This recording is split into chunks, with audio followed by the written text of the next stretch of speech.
Hi, everyone. How are we doing tonight? We are back with our next installment of Dune. It is Monday. Happy 420, everyone. We've been at this for a while here. We're actually nearing the tail end here. I did the math. I've got about 100 or so pages left. So I'm thinking I'm probably going to finish this by the end of this week, and I'm looking at what I might want to read next. I've already put that out on my Facebook, but if anybody has any suggestions of anything they'd like to listen to me read, or anything that you've maybe wanted to read but just haven't gotten around to it, science fiction and fantasy is preferred because those are my preferred genres, but we'll see what's up next. I have a few thoughts, but there have been some pretty intriguing ones that have come around since I put out the offer. So, that being said, let's hop back into Dune, shall we? Where we left off last night, Paul was heading out into the desert with Cheney and Stilgar and a number of the rest of the Fremen sorry, to take his Sand Rider test, which is the first time that he has ridden a sandworm. So we'll see what happens there. Here we go.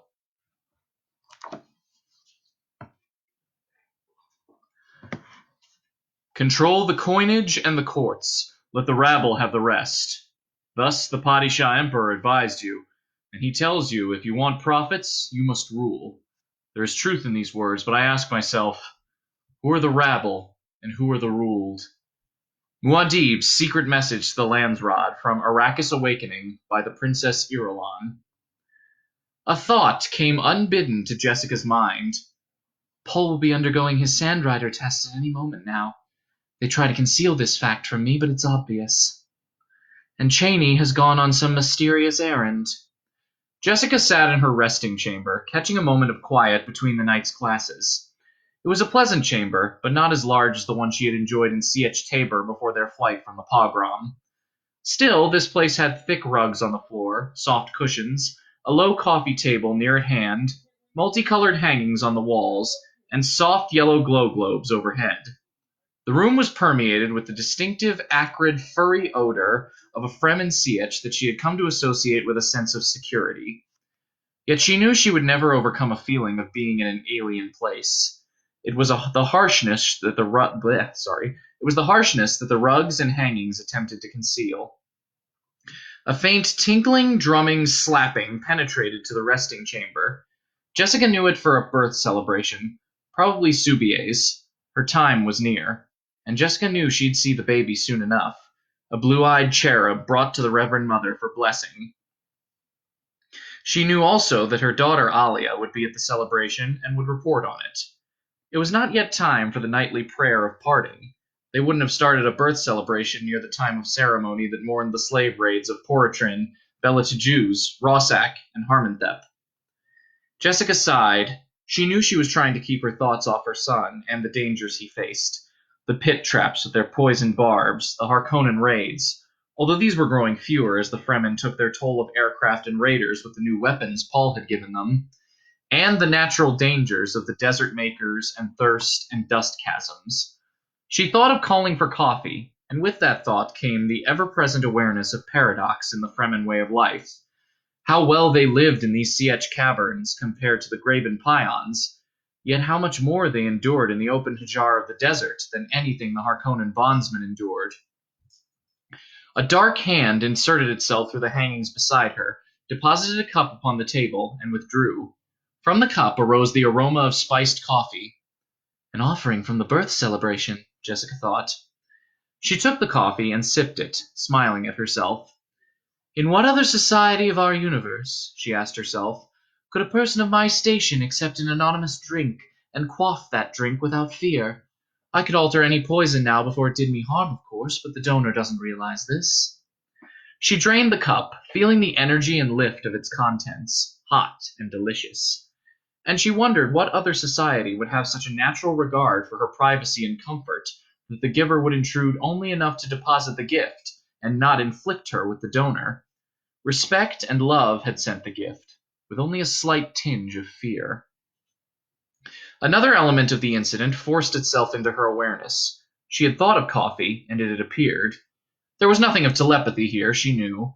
It was the Tao, the oneness of the CH community, a compensation from the subtle poison of the spice diet they shared.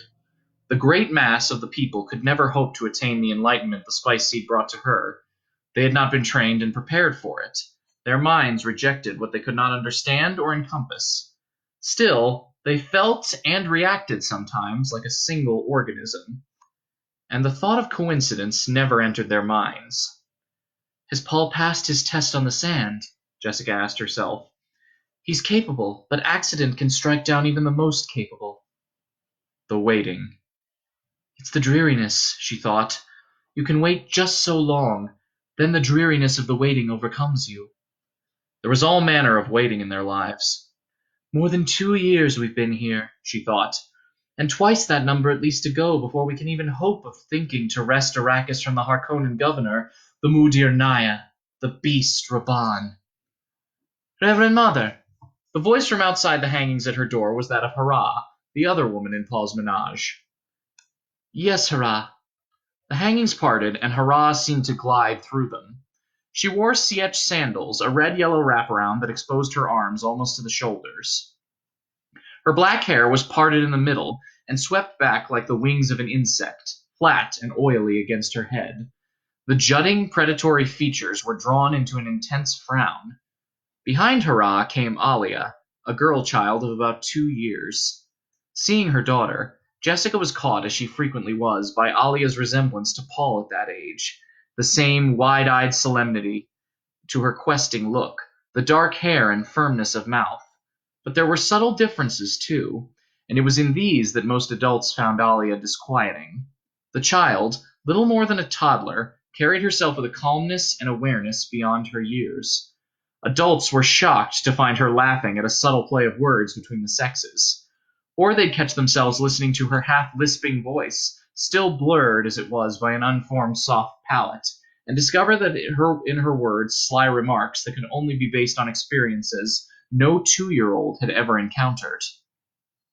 Hera sank to a cushion with an exasperated sigh, frowned at the child. Alia, Jessica motioned to her daughter. The child crossed to a cushion beside her mother, sank to it, and clasped her mother's hand. The contact of flesh restored that mutual awareness they had shared since before Alia's birth. It wasn't a matter of shared thoughts, although there were bursts of that if they touched while Jessica was changing the spice poison for a ceremony. It was something larger, an immediate awareness of another living spark, a sharp and poignant thing, a nerve simpatico that made one emotionally one. In the formal manner that befitted a member of her son's household, Jessica said, Subaku Kuhar, Hera. This night finds you well. With the same traditional formality, she said, Subaku Nar. I am well. The words were almost toneless. Again, she sighed.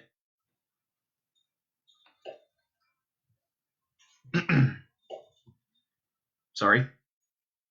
Jessica sensed amusement from Alia. My brother's Ganima is annoyed with me, Alia said in her half-lisp. Jessica marked the term Alia used to refer to Hera, Ganima. In the subtleties of the Fremen tongue, the word meant something acquired in battle, and with the added overtone that the something no longer was used for its original purpose. An ornament, a spearhead used as a curtain weight. Hera scowled at the child. Don't try to insult me, child. I know my place. What have you done this time, Alia? Jessica asked. Hera answered. Not only has she refused to play with the other children today, but she intruded where I hid behind the hangings and watched Suve's child being born, Alia said. It's a boy. He cried and cried. What a set of lungs. When he cried long enough, she came out and touched him, Hera said, and he stopped crying. Everyone knows a Fremen baby must get his crying done at birth. If he's in CH because he can never cry again, lest he betray us on Hajar. He cried enough, Alia said. I just wanted to feel his spark, his life, that's all. And when he felt me, he didn't want to cry anymore. It's just made more talk among the people, Hurrah said. Subie's boy is healthy? Jessica asked. She saw that something was troubling Hurrah deeply, and wondered at it. Healthy as any mother could ask, Hurrah said. They know Alia didn't hurt him. They didn't so much mind her touching him. He settled down right away and was happy. I was... Hurrah shrugged. It's the strangeness of my daughter, isn't it? Jessica asked. It's the way she speaks of things beyond her years, and of things no child her age could know.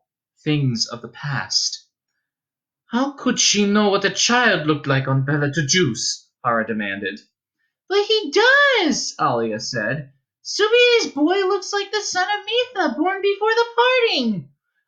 Alia, Jessica said, I warned you. But mother, I saw it and it was true and... Jessica shook her head, seeing the signs of disturbance on Hurrah's face. What have I borne? Jessica asked herself.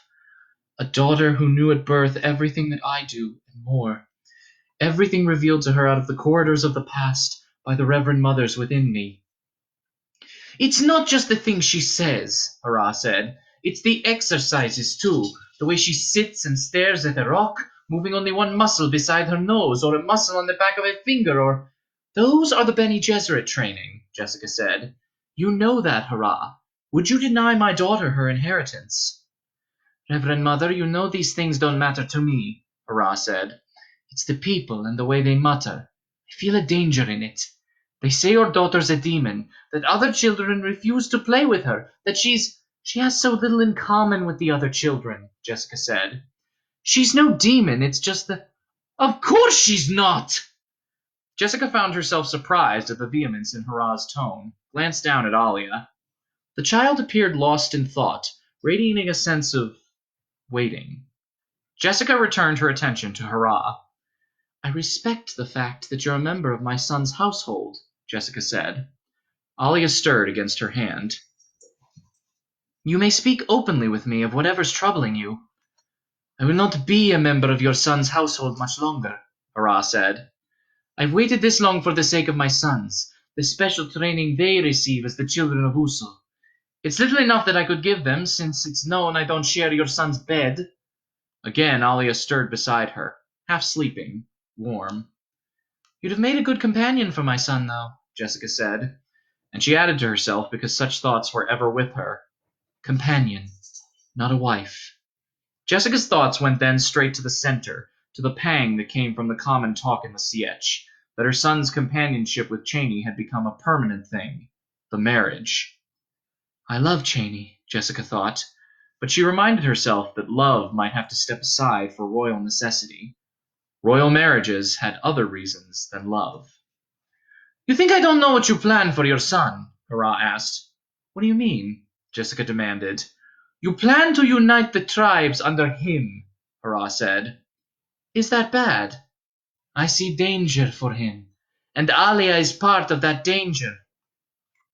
Alia nestled closer to her mother, eyes open now and studying Hurrah. I've watched you two together, Hurrah said. The way you touch. And Alia is like my own flesh because she's sister to one who is like my brother. I've watched over her and guarded her from the time she was a mere baby, from the time of the razzia when we fled here. I've seen many things about her. Jessica nodded, feeling disquiet begin to grow in Alia beside her. You know what I mean, Hurrah said. The way she knew from the first what we were saying to her. When has there been another baby who knew the water discipline so young? What other baby's first words to her nurse were, I love you, Hurrah? Hurrah stared at Alia. Why do you think I accept her insults? I know there's no malice in them. Alia looked up at her mother. Yes, I have reasoning powers, Reverend Mother, Hurrah said. I could have been of the Sayadina. I have seen what I have seen.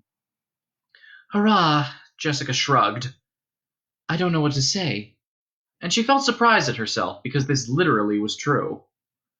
Alia straightened, squared her shoulders. Jessica felt the sense of waiting ended, an emotion compounded of decision and sadness. We made a mistake, Alia said.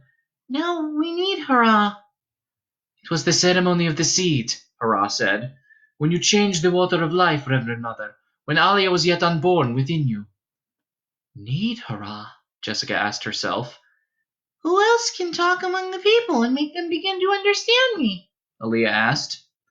What would you have her do? Jessica asked. She already knows what to do, Alia said. Oh, sorry. She already knows what to do, Alia said. I will tell them the truth, Farah said. Her face seemed suddenly old and sad, with its olive skin drawn into frown wrinkles, a witchery in the sharp features. I will tell them that Alia only pretends to be a little girl, that she has never been a little girl. Alia shook her head. Tears ran down her cheeks, and Jessica felt the wave of sadness from her daughter as though the emotion were her own. I know I'm a freak, Alia whispered. The adult summation coming from the child mouth was like a bitter confirmation. You're not a freak, Hurrah snapped. Who dared say you're a freak? Again, Jessica marveled at the fierce note of protectiveness in Hurrah's voice. Jessica saw then that Alia had judged correctly. They did need Hurrah.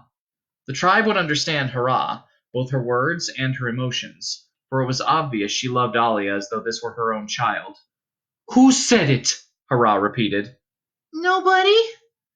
Alia used a corner of Jessica's abba to wipe the tears from her face. She smoothed the robe where she had dampened and crumpled it. Then don't you say it, Hurrah ordered. Yes, Hurrah.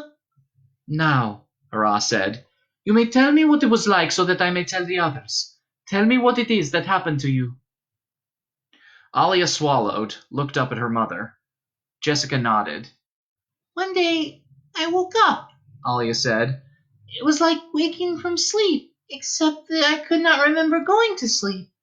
I was in a warm, dark place, and I was frightened. Listening to the half-lisping voice of her daughter, Jessica remembered that day in the big cavern. When I was frightened, Alia said, I tried to escape, but there was no way to escape. Then I saw a spark, but it wasn't exactly like seeing it.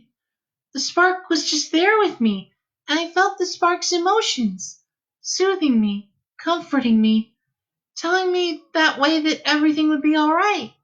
That was my mother. Hurrah rubbed at her eyes, smiled reassuringly at Alia. Yet there was a look of wildness in the eyes of the Fremen woman, an intensity as though they too were trying to hear Alia's words. And Jessica thought, what do we really know of how such a one thinks, out of her unique experiences and training and ancestry?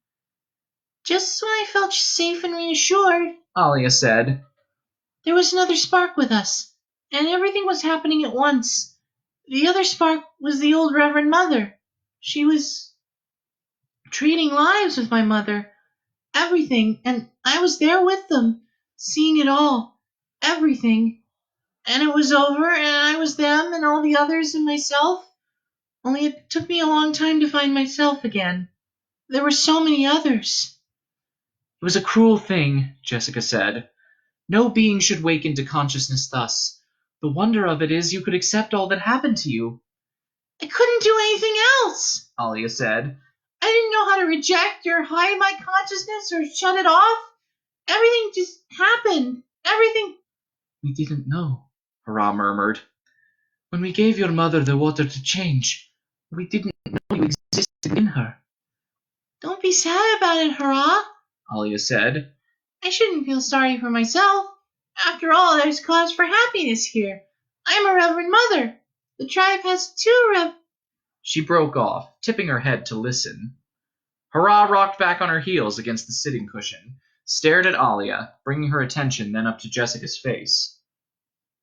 Didn't you suspect? Shh, Alia said.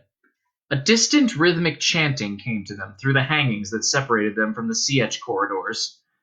It grew louder, carrying distinct sounds now. Ya, ya, yaum! Ya, ya, yaum! Uzain! Voila! Ya, ya, yaum! Uzain! Voila! The chanters passed the outer entrance, and their voices boomed through to the inner apartments. Slowly the sound receded. When the sound had dimmed sufficiently, Jessica began the ritual, the sadness in her voice. It was Ramadan in April on Bela Tajus. My family sat in their pool courtyard, Hurrah said, in air bathed by the moisture that arose from the spray of a fountain. There was a tree of Portugals, round and deep in colour, near at hand. There was a basket with mishmish and baklawa and mugs of Liban, all manner of good things to eat. In our gardens and in our flocks there was peace, peace in all the land.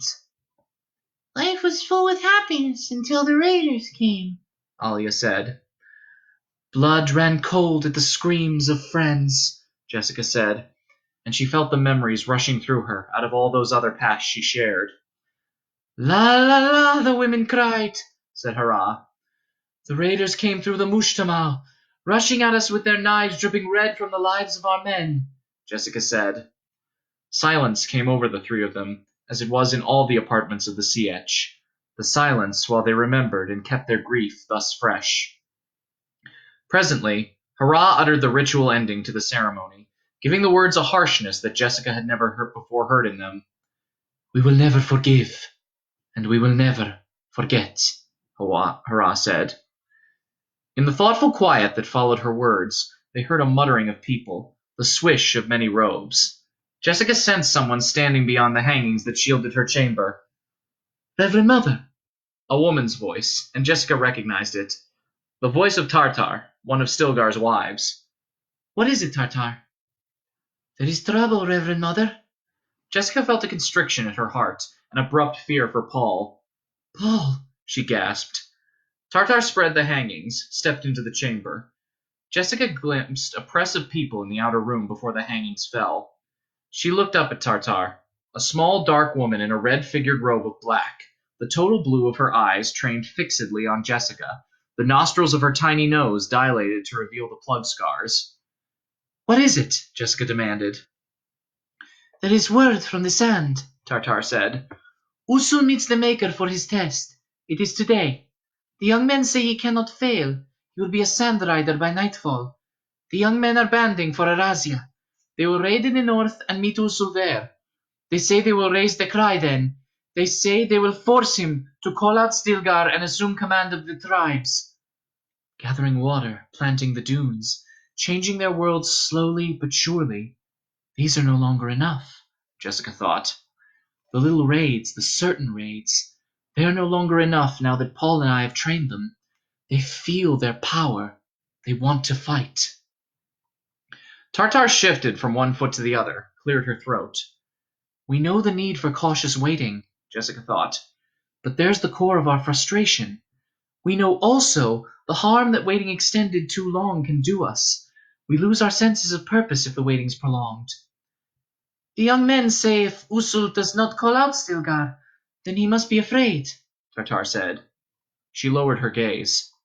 So that's the way of it, Jessica muttered.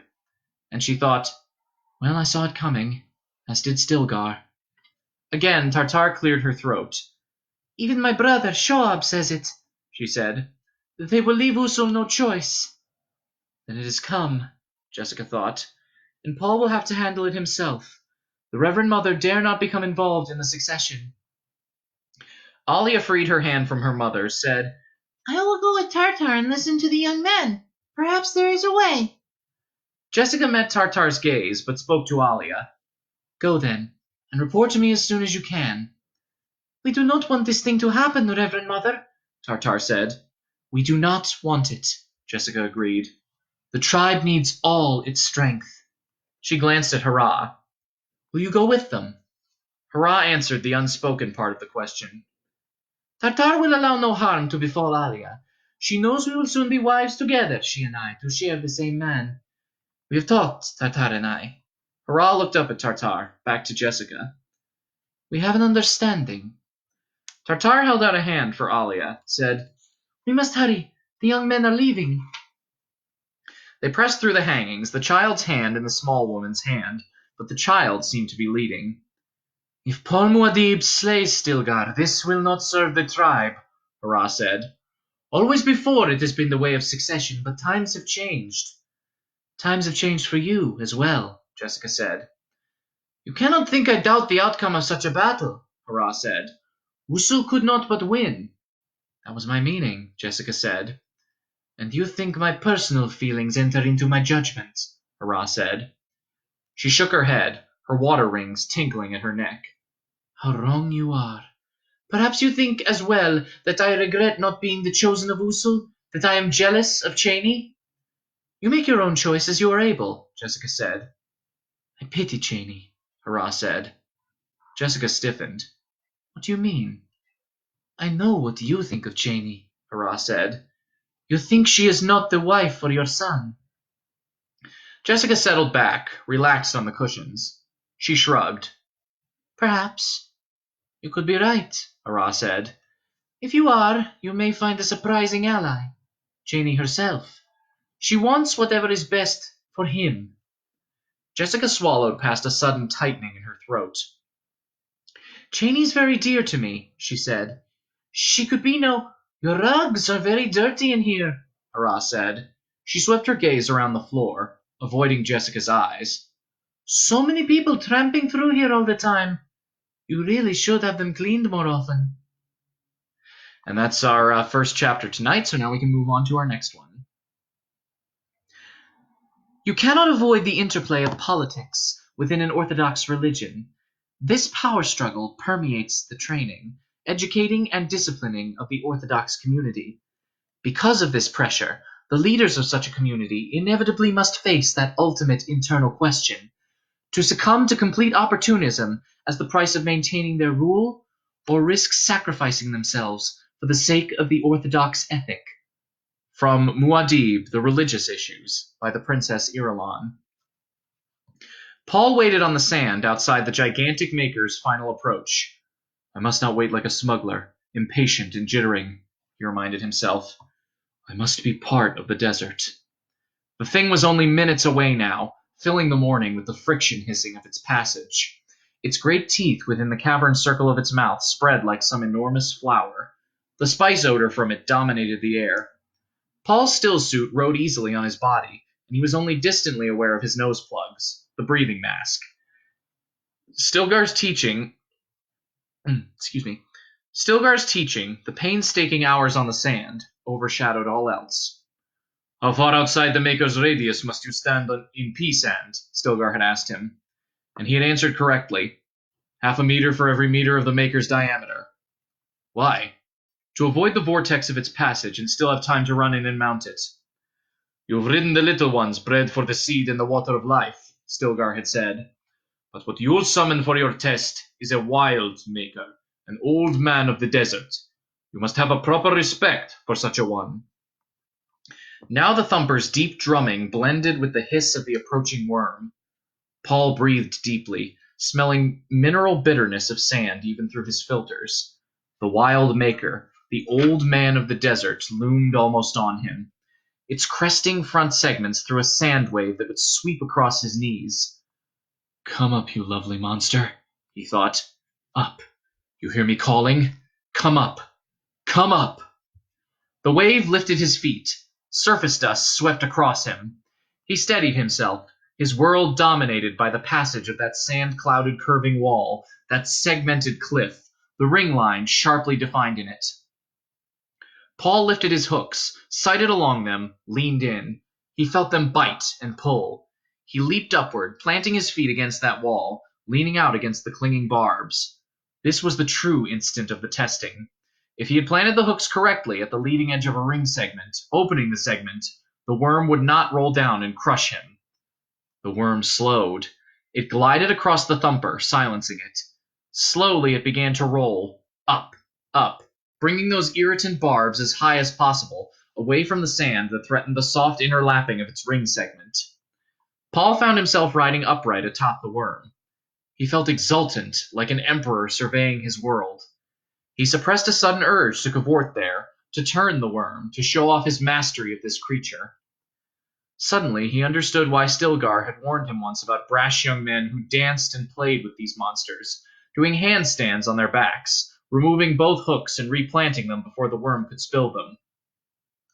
Leaving one hook in place, Paul released the other and planted it lower down the side. When the second hook was firm and tested, he brought down the first one, thus worked his way down the side.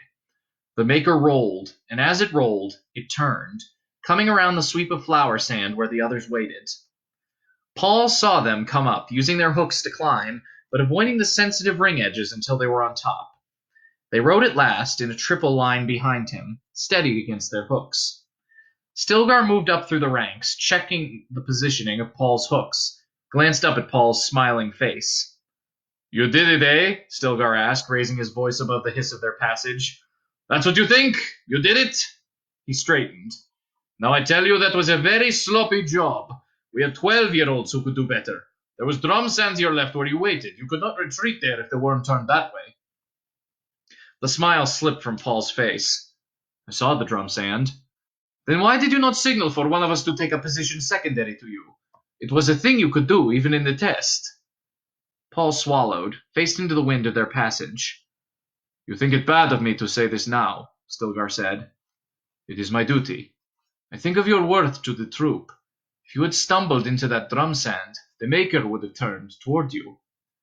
In spite of a surge of anger, Paul knew that Stilgar spoke the truth.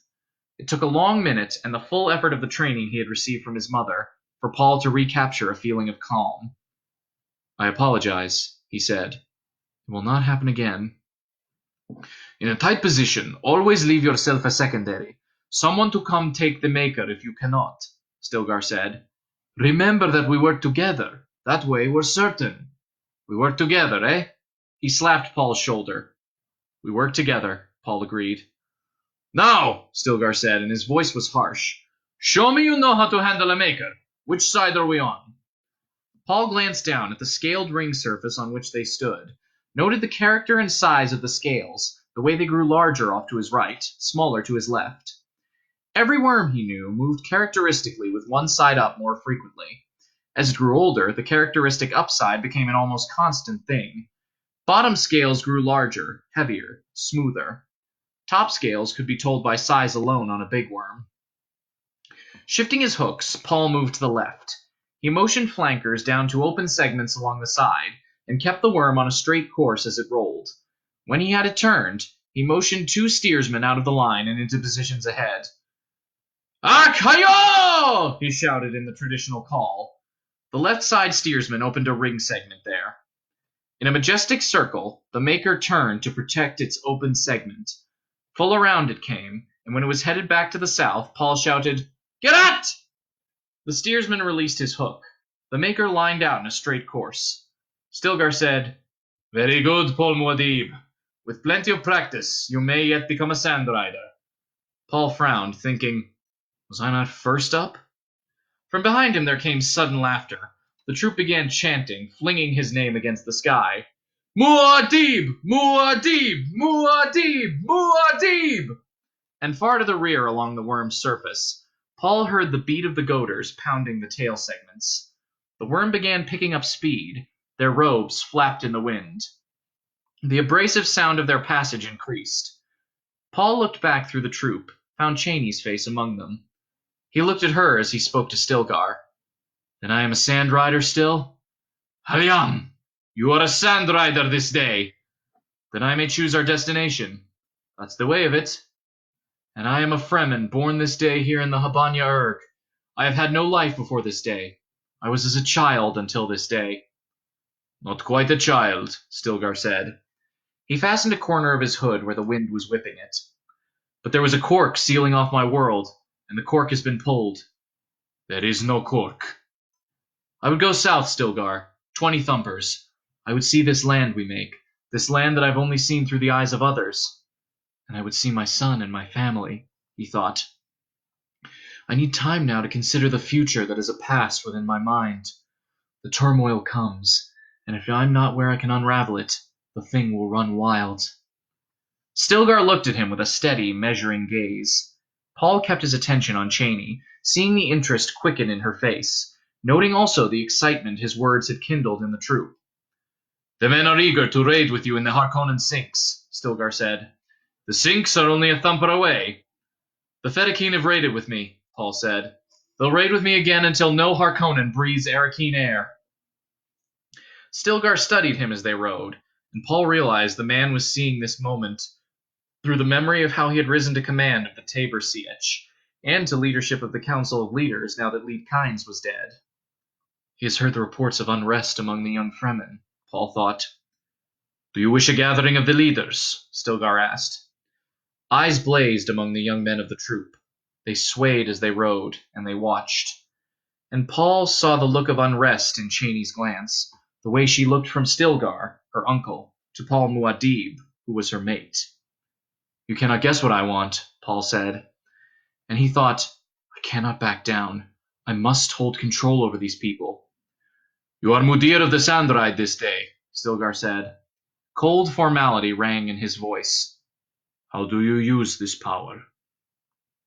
"We need time to relax, time for cool reflection," Paul thought. "We shall go south," Paul said. "Even if I say we shall turn back to the north when this day is over." "We shall go south," Paul repeated. A sense of inevitable dignity enfolded Stilgar as he pulled his robe tightly around him. "There will be a gathering," he said. "I will send the messages." He thinks I will call him out, Paul thought, and he knows he cannot stand against me. Paul faced south, feeling the wind against his exposed cheeks, thinking of the necessities that went into his decisions. They do not know how it is, he thought. But he knew he could not let any consideration deflect him. He had to remain on the central line of the time storm he could see in the future. There would come an instant where it could be unraveled, but only if he were where he could cut the central knot of it. I will not call him out if it can be helped, he thought. If there's another way to prevent the jihad. "We'll camp for the evening meal and prayer at Cave of Birds beneath Habanya Ridge," Stilgar said. He steadied himself with one hook against the swaying of the Maker, gestured ahead at a low rock barrier rising out of the desert. Paul studied the cliff, the great streaks of rock crossing it like waves. No green, no blossom softened that rigid horizon. Beyond it stretched the way to the southern desert, a course of at least 10 days and nights, as fast as they could goad the Makers. 20 thumpers. The way led far beyond the Harkonnen patrols. He knew how it would be. The dreams had shown him. One day as they went, there'd be a faint change of color on the far horizon. Such a slight change that he might feel he was imagining it out of his hopes. And there would be the new Sietch. "Does my decision suit Muad'Dib?" Stilgar asked. Only the faintest touch of sarcasm tinged his voice, but Fremen ears around them, alert to every tone in a bird's cry or Cielago's piping message, heard the sarcasm, and watched Paul to see what he would do. "Stilgar heard me swear my loyalty to him when we consecrated the Fedaykin," Paul said. "My death commandos know I spoke with honor. Does Stilgar doubt it?" Real pain exposed itself in Paul's voice. Stilgar heard it and lowered his gaze. "Usul, the companion of my Sietch, him I would never doubt," Stilgar said. "But you are Paul Muad'Dib, the Atreides Duke, and you are the Lisan al-Gaib, the voice from the outer world. These men, I don't even know." Paul turned away to watch the Habanya Ridge climb out of the desert. The Maker beneath them still felt strong and willing. It could carry them almost twice the distance of any other in Fremen experience. He knew it. There was nothing outside the stories told to children that could match this old man of the desert. It was the stuff of a new legend, Paul realized. A hand gripped his shoulder.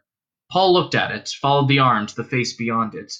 The dark eyes of Stilgar exposed between filter mask and stillsuit hood. "The one who led the Tabor Sietch before me," Stilgar said. "He was my friend. We shared dangers.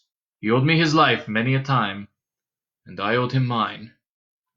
"I am your friend, Stilgar," Paul said. "No man doubts it," Stilgar said. He removed his hand, shrugged. "It's the way." Paul saw that Stilgar was too immersed in the Fremen way to consider the possibility of any other.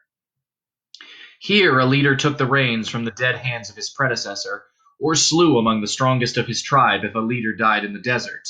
Stilgar had risen to be a Naib in that way. "We should leave this Maker in deep sand," Paul said. "Yes," Stilgar agreed. "We could walk to the cave from here." "We've ridden him far enough that he'll bury himself and sulk for a day or two," Paul said. "You're the Mudir of this Andride," Stilgar said. "Say when we—" He broke off, stared at the eastern sky. Paul whirled. The spice blue overcast on his eyes made the sky appear dark, a richly filtered azure against which a distant rhythmic flashing stood out in sharp contrast. Ornithopter. "One small thopter," Stilgar said. "Could be a scout," Paul said. "Do you think they've seen us?" At this distance, we're just a worm on the surface, Stilgar said. He motioned with his left hand. Off. Scatter on the sand. The troop began working down the worm's sides, dropping off, blending with the sand beneath their cloaks. Paul marked where Cheney dropped. Presently, only he and Stilgar remained. First up, last off, Paul said. Stilgar nodded, dropped down on the side of his hooks, leaped onto the sand. Paul waited until the Maker was safely clear of the scatter area, then released his hooks. This was the tricky moment with a worm not completely exhausted. Freed of its goads and hooks, the big worm began burrowing into the sand. Paul ran lightly back along its broad surface, judged his moment carefully, and leaped off. He landed running, lunged against the slip face of a dune the way he had been taught, and hid himself beneath the cascade of sand over his robe. Now, the waiting. Paul turned, gently, exposed a crack of sky beneath a crease in his robe. He imagined the others back along their path doing the same. He heard the beat of the Thopter's wings before he saw it. There was a whisper of jet pods, and it came over his patch of desert, turned in a broad arc toward the ridge. An unmarked Thopter, Paul noted. It flew out of sight beyond Habanya Ridge. A bird cry sounded over the desert. Another. Paul shook himself free of the sand, climbed to the dune top. Other figures stood out in a line trailing away from the ridge. He recognized Cheney and Stilgar among them. Stilgar signaled toward the ridge. They gathered and began the sandwalk, gliding over the surface in a broken rhythm that would disturb no Maker.